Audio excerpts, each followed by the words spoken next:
Dive deep into this heart-pounding collection of shark attack stories, which will leave you on the edge of your seat. From great white sharks to tiger and bull sharks, these apex predators claim the lives and limbs of these victims who unwittingly ventured into the shark-infested domains. From the sun-drenched shores of California to the murky depths of remote reefs, these tales transcend mere tragedy to explore the complex interplay between humanity and the deep blue sea. Brace yourself for a journey through fear, resilience, and the unyielding spirit of those who dared venture into shark-infested territory. The morning sun glistened off the crystal blue waters of El Porto Beach as Mark and his 12-year-old son Tyler carried their surfboards toward the shoreline. It was a warm summer Saturday, and the beach was already crowded with families looking to enjoy the perfect surf conditions. As Mark helped Tyler strap on his leash, he spotted a woman named Jen paddling her green kayak just past the breaking waves. He'd often noticed the pretty blonde around the beach and marina. An avid kayaker and marine enthusiast, she typically kept to herself. After going over some last-minute surfing tips, Mark and Tyler charged into the water side by side, powering their way through the waves until they could paddle out back. The waves were running 4-6 feet, perfect for Mark to continue teaching his son. About 200 yards offshore, Jen floated peacefully in her kayak, occasionally dunking her face mask into the water to glimpse at the underwater scenery. She spied a few harmless leopard sharks gliding along the sandy bottom and felt completely at ease. Tyler faced some initial difficulties, but with determination, he gradually mastered the timing for paddling and rising to his feet on the surfboard. Mark, observing Tyler's progress, expressed his pride and encouragement as Tyler successfully caught his first wave of the day, gliding smoothly toward the shore. Unknown to the surfers and kayakers, a massive 16-foot great white shark lurked beneath the surface, drawn by the commotion and splashing. With its beady black eyes fixated and its sleek white belly slicing through the water, the predator honed in on its unsuspecting prey. Mark sat calmly on his board, letting a few waves go by as he waited for a good set to ride in. Just then, a gray blur began rapidly overtaking him from the rear. Tyler had paddled back out and was cheering when suddenly, without warning, the great white's gaping jaw clamped around the back half of Mark's body, crunching through bone and sinew as easily as scissors through cotton. A thick crimson cloud immediately choked his agonizing scream as the shark's serrated teeth tore him in half. Tyler wailed hysterically, frozen in shock and horror as the thrashing shark tossed Mark's mutilated torso through the air like a chew toy. Within seconds, the reddening water kept frothing as the great white shook its head violently side to side, swallowing the remains. Jen stared in disbelief towards the sound of the anguished screaming, just in time to see the ominous slick of blood and butchered human remains spreading out from the feeding frenzy. Before she could process what was happening, the great white had spotted her flailing arms from its initial attack and rapidly beelined towards her next. Powering forward with incredible speed, the massive shark launched its entire body over the surface. Its jaw was wide open as it crashed down upon Jen's kayak, shattering it to pieces with its immense weight and strength.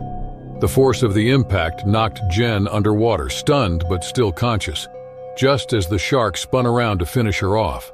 A cloud of red drifted through the water as Jen squeezed her eyes shut, feeling the excruciating snap of her legs being torn from her body. She immediately began choking on her own blood, gurgling helplessly as the great white thrashed and spun through the kill, shredding flesh and bone until little remained of her lower body. As the metallic taste saturated her mouth, she forced her eyes open in time to see the shark's cold black eyes staring into hers for a final chilling moment before it bit down through her torso, mercifully sending her into permanent darkness. On the surface, the sounds of joyful laughter and crashing waves were suddenly drowned by the piercing screams of the beachgoers, finally realizing what was transpiring offshore. Tyler was beside himself, shrieking uncontrollably through choked sobs for his father, amid the chaos of hundreds of people desperately rushing out of the bloodied ocean. The great white sensed the fresh rush of thrashing activity and pivoted toward its next target. Already well fed from the gruesome double kill but now aggressively hunting, It sliced through the water straight for the panicking crowd. At the shoreline, parents shielded their children and lifeguards blew shrill whistles toward the remaining surfers, swimmers, and kayakers to exit the water immediately. But the backpedaling frenzy of people ultimately attracted the great white-like swirling chum in the water. The tightly clustered circle of flailing legs and churning water proved an irresistible target for the ancient predator as it torpedoed a group of surfers trying frantically to escape. With a huge spray of water exploding into the air, the bloodthirsty shark emerged, maws open wide, devouring one unlucky surfer in a swift, deadly motion. Pieces of surfboards, flesh and bones rained across the waves as the rest of the surfers managed to make it back to the beach, along with all the other petrified swimmers and ocean enthusiasts. The churning red waters and the ultimate disappearance of the satiated shark did little to slow the sounds of crying, screaming, and sheer terror that had overtaken the scene. Over the next few days, the shocking attack resulting in 3 fatalities drew worldwide news coverage. Theories abounded about what could have triggered such an unprecedented bloodbath from a great white in a heavily populated area. Heated debates popped up about measures to prevent future attacks, including culling of local shark populations. Throughout it all, local marine biologist Danny Crowder felt torn over the senseless loss of life, but knew the importance of calmly educating the public on the very rare odds of such an attack and the nature of sharks, who primarily avoided interactions with humans. As gut-wrenching as it was, she worried that a panicked, knee-jerk response could ultimately harm the ecosystem sharks helped maintain balance within. So Danny took to the media outlets with sympathy for the victims and loved ones, but with a firm stance that the great white attack was an anomaly of nature, not an indiscriminate rampage to be avenged. She advocated for strategies of prevention, detection, and public awareness, instead of protecting vulnerable beach areas, and for shark mitigation only as a last resort. The visceral images of the attack were certain to haunt the community, but Danny hoped measured responses could keep both humans and sharks in the ocean safely. With clarity and respect for the tragic yet natural events that had unfolded at El Porto, hopefully, calmer minds would ultimately prevail, while still ensuring proper precautions to minimize potential risks of future attacks. The icy waters of Dyer Island's shoreline were a stark contrast to the blazing African sun overhead, as Mike Rutledge and his friend Anthony Dawson slipped into their dry suits and secured their masks. Behind them, the rugged cliffs rose sharply before flattening out into the rolling hills and scrublands, so iconic to this remote stretch of South Africa's Western Cape. Mike and Anthony took a few moments to run through their mental checklists, ensuring their camera rigs were functioning properly. As experienced marine wildlife photographers, they knew better than to cut corners, especially given the sensitivity of their photo expedition plans for the day. The island's isolated, windswept shores were legendary for the dense population of marine life that called the frigid waters home. Cape fur seals, by the thousands, dominated the beaches in a constant cacophony of barks and squalls. And beneath the waves, one of the world's most concentrated territories for great white sharks, prowled the seals' raucous buffet. But the seal colonies weren't their sole focus for this trip. Their real obsession was capturing elusive footage of the great white shark's legendary breeding grounds. This rarely seen phenomenon could unlock many of the mysterious species' mating habits and reproductive cycles.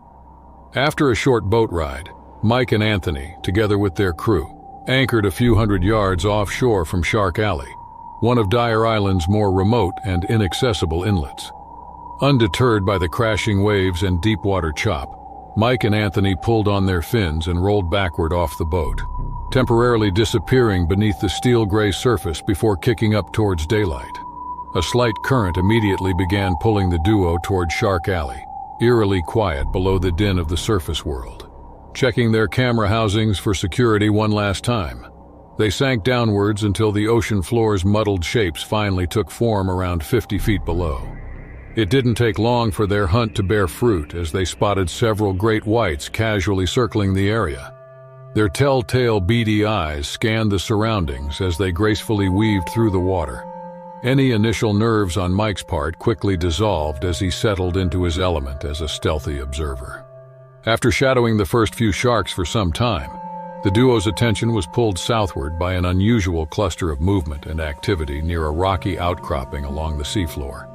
As they drew cautiously nearer, they recognized the immediate cause for the commotion: a pregnant female great white surrounded by nearly a dozen suitors in an epic mating frenzy. As Mike advanced to take snapshots of the incredible scene, Anthony hung back at a safer distance, instinctively uneasy about breaching the perimeter too closely. Mike began snapping furiously as the 15-foot queen shark alternated between aggressively bucking her robust body to keep the smaller males away before going limp enough to permit their clumsy advances. The roiled chaos stirred up a nebulous silt as mating tails thrashed violently, giving Mike's shots an exquisitely gritty and chilling quality. Minutes turned to hours as the opportunity of a lifetime played out before Mike's lens. But the constant action of the still-pitch battle barely registered with his zoned-in psyche. Anthony's unease grew as he noticed Mike's obsession, causing him to drift dangerously close to the swirling vortex of sharks. Unfortunately, his single-minded obsession caused Mike to inadvertently penetrate the perimeter a bit too closely to the swirling vortex of sharks. Despite the rolling melee, one of the largest suitors picked up on the foreign presence creeping within their inner sanctum, and broke off in an automatic hardwired response to eliminate the perceived threat to the female. Mike was so hyper-focused on framing his upcoming shot that he missed the flash of the male great white speeding towards him. In the literal blink of an eye, the full linebacker mass of the shark had cannoned squarely into Mike's torso, snapping bone and suit like a twig as the force drove the wind from his lungs in a silent scream. Unable to draw a new breath, Mike reflexively gulped a lungful of seawater as he tumbled end over end, dazed by the blinding white jolt of agony piercing his body. The shark didn't hesitate, spinning and snapping back with blinding quickness as its jaws clamped down on Mike's oxygen tank, shearing the metal and rubber pieces cleanly off. Now weightless from his severed lifeline, Mike desperately attempted swimming towards the distant surface but was rapidly losing strength and awareness as blood and bubbles inked upward in a plume. Just as the glimmer of daylight grew larger above him, the massive predator pounded down again for a final catastrophic hit. The shark's charging skull hammered Mike's face mask, fracturing it and sending a spider web of cracks materializing across the plastic lens. The next unavoidable impact crushed the entire unit again into Mike's face in a burst of crunching bone and gristle, as the lower rows of razor-sharp teeth continued to delve deeper into his mangled flesh. Unable to intervene against such horrific violence, Anthony felt his heart splinter as he watched his friend's lifeless body go limp, dragged away by the shark towards the endless blue depths below. Capturing the image on his own camera, Anthony was not able to move for a few seconds due to shock. But as soon as his senses snapped back, he started swimming to the surface. It was the longest descent of his life. He was afraid to take a look back, knowing that the shark might come after him. But he was able to reach the surface. The shark retreated into the depths, and Anthony made it out alive, unlike his friend Mike, who was not as lucky. The following morning's news broadcasts led with a somber account of Mike Rutledge's demise. The young photographer's risk of breaching the Great White Mating Ground's safety perimeter yielded haunting footage of an unbridled struggle for life itself, amid nature's rawest specimens. Mike's family and fellow conservationists were naturally devastated by the heartbreaking loss. Still, they shouldered the tragedy with the understanding that immense dangers always exist for those willing to encroach upon any species' inviolable breeding spaces. As emotionally wrenching as the events around Dyer Island were, many praised Mike's dedication while also hoping his ultimate sacrifice would vindicate the importance of diligently observing and respecting wildlife from a secure distance. A thick, soupy fog clung to the flat gray waters of Falmouth Beach as the first hints of dawn crept over the horizon. The quiet summer morning was disrupted only by the occasional cries of gulls searching for an easy meal among the tidal racklines. Despite the blanketing mist drastically reducing visibility, 24-year-old Megan and her friend Anna Cassidy slipped off their flip-flops and left them in sloppy piles atop the coarse sand. With quick tugs, they wriggled free of their tank tops and shorts before bracing themselves against the chilly surf with sharp inhales. Early morning swims were a ritual the two friends shared throughout the summer months. They adored the muted silence and dewy smells of humid salt air mingling with the heavier petrichor wafting up from the tide pools. Today, though, the velvety mists shrouded everything more than a few yards away into an impenetrable void. Still, Megan and Anna paid it no mind as they ventured out into the soupy shallows until the chalky water level reached their upper thighs. Their breaths turned to vapor with each exhale as they began swimming parallel to the shore with a practiced breaststroke. The lapping rhythm of the ebbing waves and occasional screech of hunting gulls quickly faded from their senses, as Megan and Anna settled into a tranquil routine of surfacing for air before plunging back into the eerie isolation of the fog bank. A few hundred yards down the shoreline, the metallic aroma of fresh chum wafted through the air in a pungent cloud. Every summer, the local sport fishing crowd gathered at first light to cast baited lines for the seasonal striped bass that passed through the area. Their indiscriminate chumming masked any warnings that might have alerted Megan to the heightened predatory danger. About a half-mile offshore and completely obscured by the dense fog, a large bull shark had taken notice of the chumming parties as amino-rich particles began wafting through the currents. The feeding frenzy quickly became a siren's call, drawing it closer to the scent trail's source. Megan took a deep breath and allowed her body to sink below the surface once more, luxuriating in the near-sensory deprivation of swimming blindly through the muffled silence. She strained her ears, attempting to triangulate her location based on any discernible sounds. That's when a thunderous crash of weightless porcelain erupted just yards away, shattering the stillness and causing Megan to flinch in alarm. Before she could process what was happening, the mammoth bull shark had her directly in its broad-nosed sights and quickly closed the distance with a dozen powerful tail swipes. Its sandy brown body remained practically invisible until the wide, serrated jaws unhinged mere inches from Megan's splashing form. Anna managed to suck in a shriek of terror as the jagged night teeth emerged from the ghostly mists, piercing Megan's torso. Anna watched in horror as the unyielding jaws clamped down, obliterating bone and cartilage as bloody froth bubbled from the ragged holes in Megan's punctured organs. The shark whipped its thrashing head, violently dismembering Megan's body as she slipped into shock. Instinctively, Megan's body went rigid as a result of the shock and trauma caused by the excruciating pain of the shark tearing through her flesh. With her eyes bulging in horror and her body frozen in fear, all Anna could do was witness her friend being butchered until Megan's sight faded and her mutilated remains disappeared into the black depths with the shark.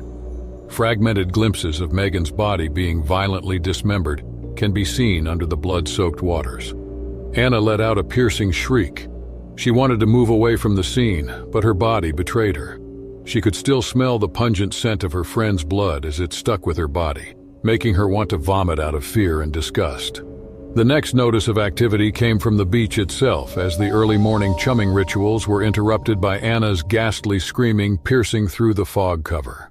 A handful of anglers rushed towards the sound, while desperately shouting for the source of anguish among the crashing waves. Within minutes, the waters erupted in a turbid mist of pink as Megan's body resurfaced, helplessly ragdolled by the relentless thrashing. Her butchered appendages and mutilated remains materialized across the beachscape with each fresh wave of grisly crimson flooding towards the shoreline where Anna had crawled, shell-shocked. By the time emergency responders arrived, the attack had concluded in the distance, leaving only Anna as the sole witness alongside the blood-stained evidence of carnage along the sand and sea foam. The dense fog refused to shed any insight into what exactly happened until the following morning, once the sea became clear. Upon further investigation, the distinctive bite radius and unique tearing patterns of the mutilated remains revealed the unmistakable calling cards of a bull shark, an aggressive species rarely encountered in the calm New England waters around Falmouth Beach. However, it appeared the culprit's proximity was likely temporary and situational. Forensic analysis of the chum buckets used by the local chumming groups that morning showed they contained a mixture of expired meats, fish guts, and carcasses, the kind of indiscriminate proteins that could easily lure opportunistic sharks from miles away with the right current patterns. While shocking, the incident prompted an immediate review of safety protocols around the community's beaches and fishing habits. Most notably, restrictions were placed on swimming during dense fog or inclement weather conditions that impede visual sightlines. Furthermore, a comprehensive waste management policy was enacted to ensure local fishing outfitters dispose of expired bait and chum materials in a responsible way that doesn't attract the wrong kind of hungry scavengers. Though the scars from that morning's savage attack would never fully heal, Anna was determined to ensure Megan's death was not in vain. She advocated tirelessly for renewed safety guidelines around the community's beaches and fishing habits to help prevent any more such unthinkable tragedies from taking others by surprise in the future. The crystal-clear waters surrounding Petit St. Vincent Island shimmered with brilliant turquoise hues as the Caribbean sun glinted across the surface. Below, an intricate labyrinth of vibrant coral reefs and submerged rock formations provided an oasis of life for the abundant tropical fish darting through the vivid crevices. Despite growing up amid the stunning natural scenery, 16-year-old Jesse was always eager to explore the island's submarine wonderland whenever he could strap on his mask, snorkel, and fins. On this particular morning, he grabbed his spear gun as well in hopes of cleanly capturing a few fish for an upcoming family cookout. After paddling his small boat towards one of the shallower reef flats, Jesse secured the anchor and slipped beneath the waves, exhaling a stream of bubbles as he submerged into the liquid otherworld. Beneath him, fans of neon sponges and delicate anemones swayed in the gentle currents while schools of iridescent fish scattered from the intrusion. Making his way through the maze of brain coral and twisted elkhorn, Jesse's eyes locked onto a plump spadefish casually grazing along a protruding ledge. He carefully drew back the elastic band of his spear gun, sighting the fish before squeezing the trigger and releasing the metal shaft with a heavy thunk of compressed air. The spear rocketed towards its target, striking home and sending up a cloudy stream of bubbles and fragments as the impaled spadefish thrashed wildly before going still. Jesse allowed the frenzied white cloud to dissipate before propelling himself forward in pursuit of the impaled fish, hoping to cause minimal damage. Completely focused on the blood trail bubbling from the motionless spadefish, Jesse's senses became intensely honed on retrieving his prize. So much so that his peripheral vision completely missed the massive shadowy figure emerging from the depths until it was nearly too late. Without warning, a 12-foot bull shark materialized like a torpedo directly beneath Jesse as he hovered over the stilled spadefish. The normally solitary and placid shark had been drawn to the eruption of activity from the spearfishing and activated into a predatory frenzy from the billowing cloud of fishy blood and viscera. Jesse had only a split second to register the oncoming wall of gnashing teeth before the shark slammed into his body from below, carrying him back several feet as its animalistic jaws clamped around his torso in a vice. The unimaginable pain of 1,000 serrated fangs effortlessly slicing through skin, fat and muscle radiated through Jesse's body as he reflexively gulped a lungful of seawater. The nightmarish tornado of bubbles and blood ribbons completely obscured his vision as the thrashing shark began violently whipping its head side to side in an attempt to rip its prey apart. He could feel multiple ribs snap like twigs from the vicious sawing as every jagged row of teeth cleaved deeper into his body cavity. At one point, Jesse's mask was torn from his face as the serrated teeth split his cheeks from jaw to nose, shredding flesh away up to the bone. He instantly squeezed his remaining good eye shut against the searing saltwater torrent now flooding his shredded face, as his other orbit dangled limp in a mess of optic nerves and vitreous fluid. Despite the explosive violence racking his body, Jesse managed to keep his wits and weighted buoyancy belt secure enough to avoid being dragged away into the oblivion of open waters. Still, the creature's relentless ferocity showed no sign of waning as it battered him about like a rag doll caught in a poacher's snare, imprisoning him within its impervious cone of death. As a frigid numbness began to overtake his fading consciousness, Jesse managed to kick free one final time before involuntarily blacking out, enabling him to shoot backward directly into the razor-sharp branches of the reef. He helplessly slammed into the jagged coral at full velocity as the lifeless weight of his body crashed down atop the calcified blades and fractures. Though the impact knocked the wind from his remaining lung, Jesse's limp body tumbled safely back towards the shallows, as the frustrated shark lost interest and disappeared into the depths, forced to tolerate the inedible scraps forfeited during the ambush. By the time he was pulled ashore by the first responders summoned from screams carrying across the beach, Jesse had nearly been drained entirely of his life's blood. His tattered form clung to the final threads of viability, riddled with lacerations, punctures, and compound fractures stemming from the shark's relentless assault, followed by the excruciating collisions with the reef. Faced with the gruesome disfigurement, the emergency physicians had to take drastic measures to stabilize his plummeting vital signs. Jesse's savaged right eye required complete enucleation, while his ruined abdomen necessitated removing the damaged portions of his liver and intestines that had been shredded beyond salvaging. The extensive reconstructive efforts to reattach his face and jaw left him forever scarred, but ultimately successful in preventing his demise. After months of excruciating recovery, rehabilitation, and therapy, Jesse was eventually able to return to a semblance of normal life. Though the haunting memories of his violent underwater ordeal would leave him both physically and psychologically changed forever. He is no longer able to take the casual joys of fishing, swimming, or even his appearance for granted. The entire experience prompted the kind of profound perspective shift that often follows a terrifyingly close brush with death. What initially manifested as a post-traumatic aversion to the ocean gradually evolved into a deeply empathetic appreciation and protectiveness for the reasons behind the shark's primordial behavior. You see, in the years preceding Jesse's encounter, overfishing of the region's marine resources had sparked an ecological imbalance with devastating repercussions for the island's shark populations.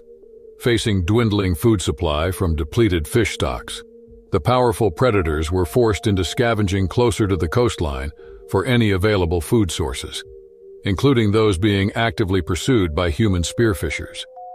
With this renewed sense of purpose, Jesse committed himself to the cause of restoring sustainable fisheries and healthy marine ecosystems to ensure the island's sharks could return to their rightful place in the offshore food chain.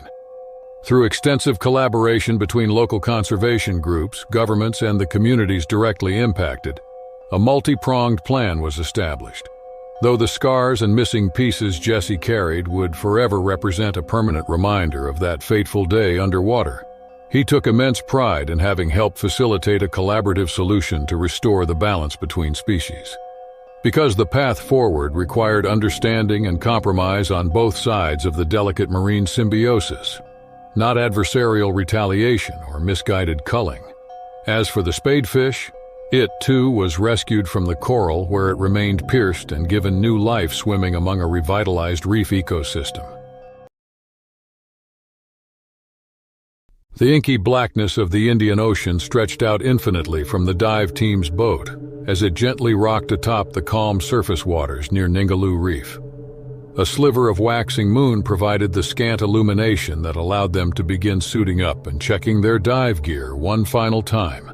For Eliza and her experienced crew of night diving fanatics, there were few things more exhilarating than descending beneath the velvety obsidian waves to witness the underwater universe truly come alive after dark.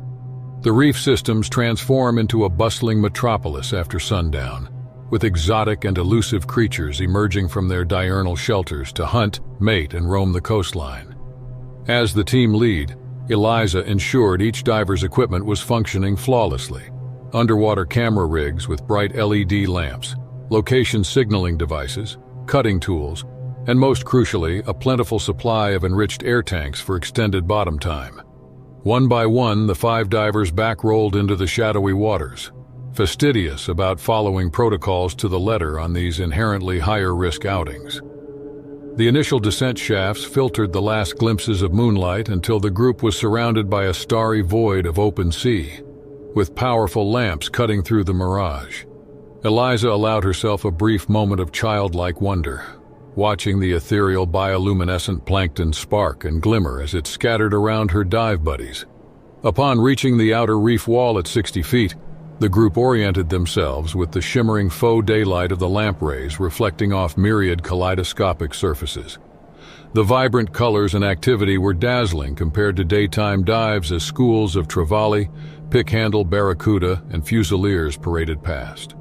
For nearly an hour, the group remained mesmerized by snapshot glimpses into the secret lives of this hidden realm, before striking out towards a deeper channel lined with wild sea whips. Their paths converged there, with Eliza motioning to the others about a particularly robust filamid night shrimp colony carpeting the seabed ahead. In her near decade of leading these nightly expeditions, she'd learned that the filamids served as an ideal attractant for all types of aquatic activity, filtering through the channel to feed on their numbers. To the other divers, it appeared as if Eliza was attempting to bait the waters with her illuminated presence, lingering amid the shrimp colony. And indeed, her intuitions were sound, as a sudden burst of activity in her peripheral vision signaled something massive darting across her lamp's beam.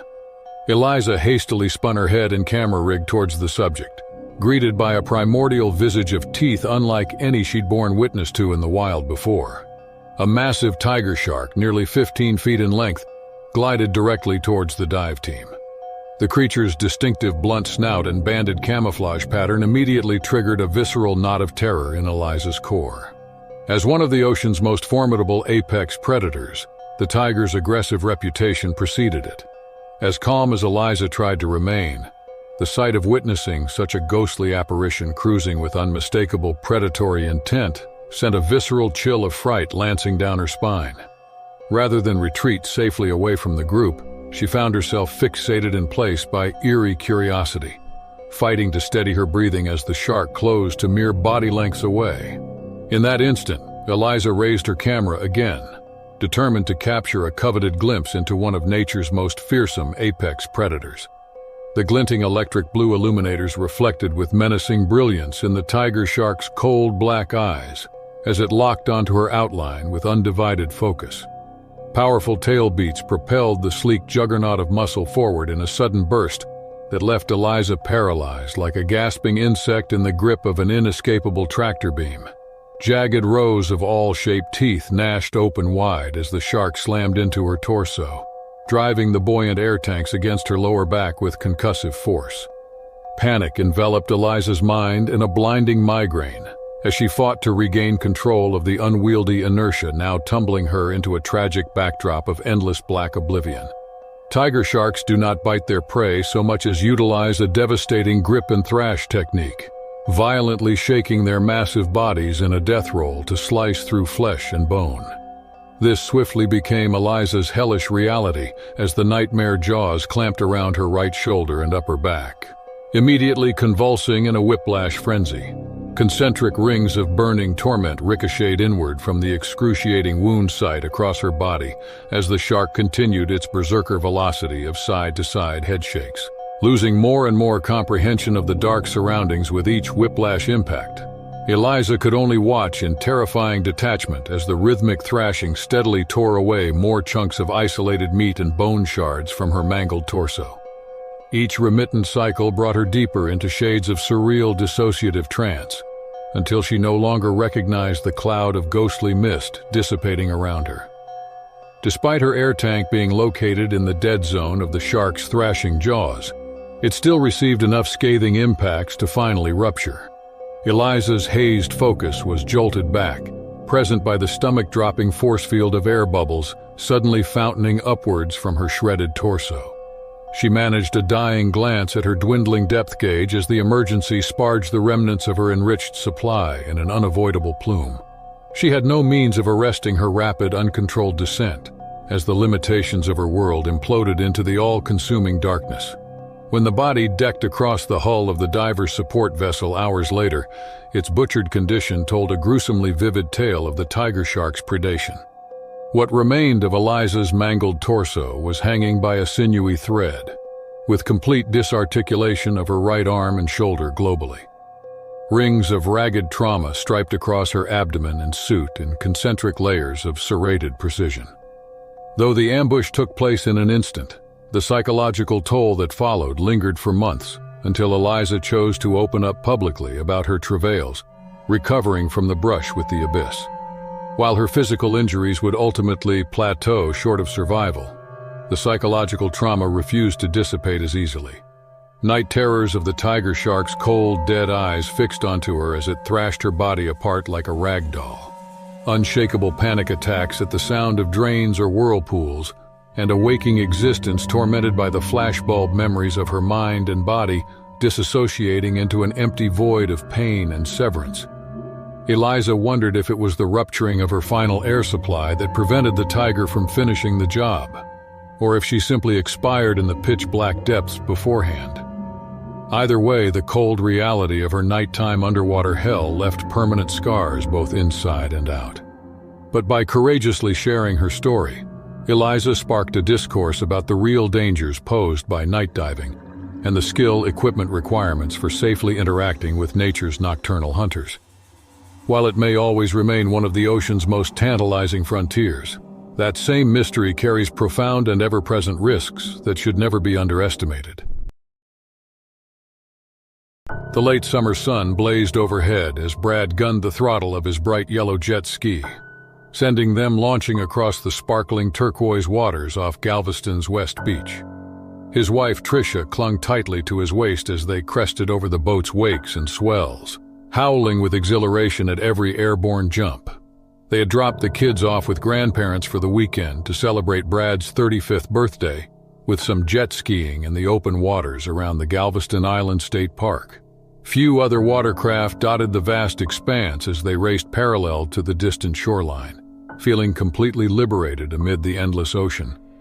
After nearly an hour of full-throttle adrenaline riding, Brad gradually slowed their pace to an idling crawl, allowing them to catch their breath from the windy rushes.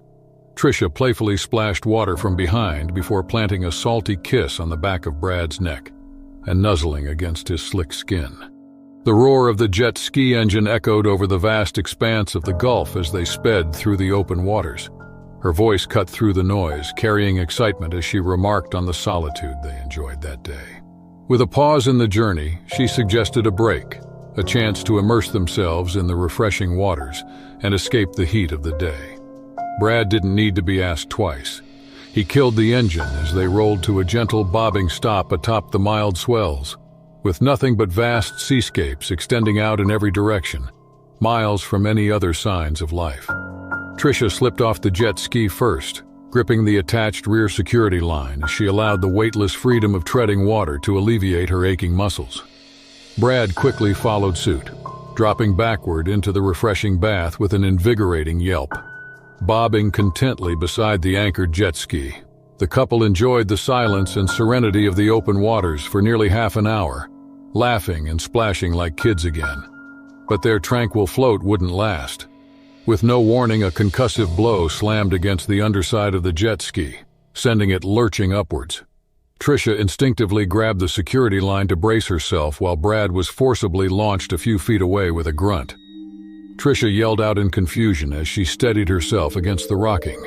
She asked Brad if they hit something, but before Brad could respond, his eyes came into horrifying contact with the massive pale silhouette emerging directly toward them from below.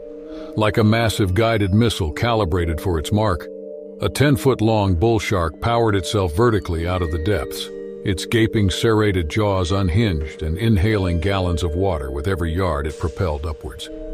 Brad could only manage a feeble curse under his breath before the shark's impact. The rushing shark's entire bulk slammed into Brad at full speed, its cavernous jaws clamping down across the lower half of his body with terrifying force. In one pulverizing instant, Tricia's mind was blitzed by the concussive eruption of thrashing water and crimson spray as the rampaging shark violently engulfed her husband's figure. His agonized howls barely registered over her own shrill cries of terror. Sickening crunch after crunch resounded in sputtering bursts as the bull shark's thrashing ripped deeper into Brad's abdomen and obliterated his pelvis with horrific ease. His nerve endings were seared from the trauma until the white-hot sensations of searing muscle and crushed bones abruptly flatlined into a dull, pure shock. What followed was straight out of Tricia's most horrific nightmares as the rogue shark continued shaking its head back and forth, further separating flesh from bone and tendon. With each emphatic whiplash, bits and pieces of Brad's dismembered body spiraled away in tattered streamers across the blood-soaked waters. Within chilling moments, Tricia was left watching helplessly as her husband's obliterated remains were scattered to the hungry ocean currents. As swiftly as the fevered ambush occurred, The bull shark vanished back into the depths with one final defiant swish of its thick tail. 5 hours had passed before Galveston authorities first suspected anything out of the ordinary had transpired near Galveston Island State Park. That's when Brad's drifting disabled jet ski was finally spotted by an offshore fishing trawler, with zero trace of the owners on board. An intensive recovery and investigation followed, but ultimately, only scraps of chewed clothing and shredded personal effects were all that remained of Brad and his ill-fated birthday celebration weekend away. The downright surgical nature of the dissections told the gruesome story of a savage bull shark massacre in the remote waters. It was then that the authorities saw Tricia floating helplessly and distraught on her jet ski. She was immediately rescued by the authorities and brought aboard their ship. She didn't say a word nor talk to anyone as they sped towards the shore. Such incidents tend to incite knee-jerk public outcry and hysteria. But Brad's widow, Tricia, was determined his tragedy would prompt real solutions rather than overcorrections. She bravely channeled her grief into activism, lobbying local Gulf Coast communities to implement new safety guidelines for offshore recreation. Thanks to Tricia's tireless efforts, permanent marker buoys were established along designated corridors for jet skis, watercraft, and small vessels to operate safely apart from migratory shark feeding zones. She also facilitated updated guide maps highlighting potential hazard areas for specific times of year when bull shark activity was known to peak. While nothing could undo her family's unimaginable loss, Tricia took solace in knowing Brad's death was awakening revamped education around ocean conservation and shark safety for years to come. Rather than seek retaliation against the apex predators simply exhibiting their instinctual behaviors, the more prudent path involved coexistence with reasonable precautions in place.